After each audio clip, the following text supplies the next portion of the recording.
Welcome back to Kim Fixes Things. Today I'm going to turn the distributor from an electronic fuel-injected vehicle into, well, a tractor. We're going to remove this electronic doodad and we're going to put a OptiSpark in its place. So basically a points conversion style ignition, and remove all the computer controls so that it's basic and easy to work on, and so we don't have to do a million types of sensors and a mile of wiring. What we're going to do is we are going to decompile it, decomputerize it. We're going to go back to the roots, and we are going to make this engine run with a carburetor and a distributor. And it's not so easy. I spent several weeks building an intake manifold so I can mount a proper carburetor. We need a distributor. And I thought that it would be pretty easy to just wire up to the existing distributor, but not so much. And I had to do a little bit of YouTube University research to understand how the distributor that's in the vehicle works and why I can't get it to work. And now I've come up with a solution for how to turn this fuel-injected vehicle into a tractor. So if you want to see how that works, stick around. This looks like a regular distributor. The problem is it has a computerized electronic pickup, and the pickup does not work like a points or electronic standard system would work. Instead of sending an on-off sort of flick to control your coil discharge, it has a reluctor wheel and a pickup. And the problem with this pickup compared to an electronic pickup is it is a three-wire system. The three-wire system returns an encoded waveform. Instead of just giving you a binary on or off, it gives you a voltage change. It's a square wave. Generally, it's going to be 2.5 volt to 5 volt waveform. I didn't know this. I am not an expert. I am learning so that I can work with this.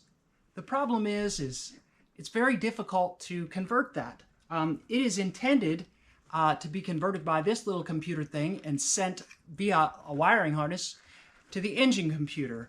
And it sends it RPM information. It sends it a crank position signal and a cam position signal. And the computer is going to merge that with information about engine temperature and throttle position, I believe. Perhaps mass airflow? I don't even know. It's going to combine a bunch of signals, and it returns back to the coil a signal when to fire.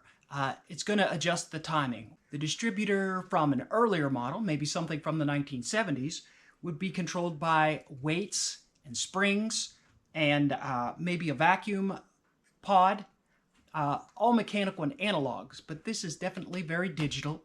And the parts in this are very difficult to use in any kind of, I would need some kind of digital to analog converter. Well, expensive. We want to do this cheap and straightforward. For under $30, you can get a Mallory style OptiSpark. Basically, this is what you would use if you had the old style points and you wanted something that was set it and forget it. You could replace it, upgrade it with an OptiSpark system, and some GM vehicles came from the factory with OptiSpark, and it uses light and an interrupter wheel, and then it just sends a signal straight to the coil. It still depends on weights and springs for timing. So we are going to have problems with timing. We may just set static timing, or we may, in the future, once we have it running, work out some type of weights and springs system that works with the this. But right now, what we're going to do is remove the computer control system. That's just a couple of screws. And then we are going to remove the three-wire controller, the waveform pickup, and we're going to replace it with an OptiSpark.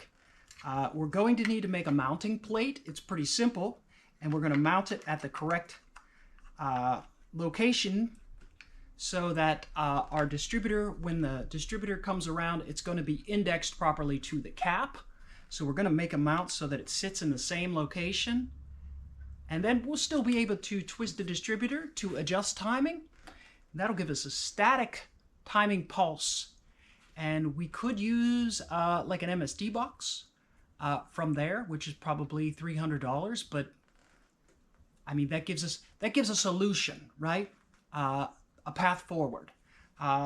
We don't need an MSD box, but we're not going to be able to do as much with timing flexibility. But for an off-road tractor, we don't need that. We don't need it. It'll run. It'll run. It won't run the most efficient. But how many miles a year are you going to put on your off-road tractor? If it's a lot, well, maybe you should, you know, buy the extra equipment. But if it's just a little, if it's a couple times a year, if it's just around pulling equipment around in the yard like we intend to do, then let's do this. We're going to be able to prove this engine and transmission and transaxle, which is pretty important before I invest any more money in this machine. Well, I think it's an interesting brain kind of exercise, right? Because if we can make this work, well, we can pretty much make anything computerized, backwards compatible, to make it into an off-road vehicle. The way that I had to remove this job was just knock out a drift pin and pull this gear off. In order for this to properly be interrupted by this wheel, it has to set down in a little deeper than these holes will allow. So it has to set down low. So I've made a pattern and I'm going to cut it out of metal, and I'm going to drill holes through the side of the body and screw into that plate, and that's going to give me I'll be able to adjust it up and down so that this is in the right spot for the interrupter wheel to not, you know, to do its interruption without messing up how the whole original assembly gets assembled. Hopefully I patterned well using this to just trace around with a Sharpie and a piece of paper, and then I transferred it to some sheet metal that I have laying around. Let's see if we can cut this out and if we can get it to fit in there. Now, it's been a few days. I've been working on Buff Del Campo's car. He keeps trying to distract me, but when I get time, I keep getting back, and I have now made excellent progress. Proof of concept. The entire ignition system for the Ford Bronco II in one concise, minimalistic package. I have a 12-volt battery. I have a ground for the ignition module in the distributor. This incredibly concise package consists of everything I need to run the electronics for the spark control for my Ford Bronco II. I have a Bronco II distributor modified for an OptiSpark, and I've closed down the gaps so that the openings are about 1/8 of an inch wide. There are 6 of them because it is a 6-cylinder. It takes 3 wires. It takes a power wire, 12-volt power, from my little mini battery here. It takes a ground to my mini battery, and it has a green signal wire. The signal wire goes to the ground side of the ignition coil, and the ignition coil additionally gets 12-volt power. So when we hook those power wires up to this system, first off, it gives you a spark because it just loves to spark. But each time a gap is visually seen, it fires that plug. Now, I don't think you can see that, but I'm going to shut the lights off and show you. I can go back and forth. Each time it sees a gap, it will fire the plug. It's just that simple. And when you spin it, it purrs. Man, that is ASMR. That's all it takes. That simple package. Under $100 worth of equipment. I did have to make a special plate to hold the OptiSpark in just the right position in this distributor body, and there is no timing advance mechanism. It is going to be static timing, which is okay for a tractor. And we may make improvements in the future, but this is going to make the engine run. Proof of concept. We can make it, we can build complexity from there, but in its simplest form, this is going to do it. So I'll bring you in close and then you can see the spark. And I will also show you the work that I did in the distributor to make the slots a little bit different so that it would give you some pretty precise timing on that firing. Okay, I'll bring you in nice and close. Bring the microphone in nice and close so you can hear it.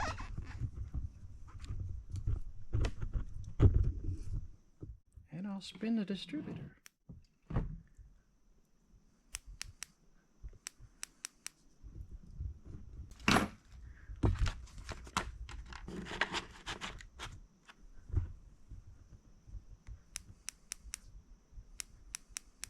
And all I'm doing, whoa, it zapped me pretty good. Woohoo! Okay, so, jeez, jumped me off. That's a good strong spark. Okay.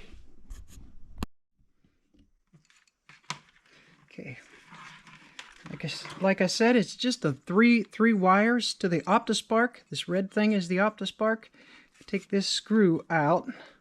See, I made 6 marks on it.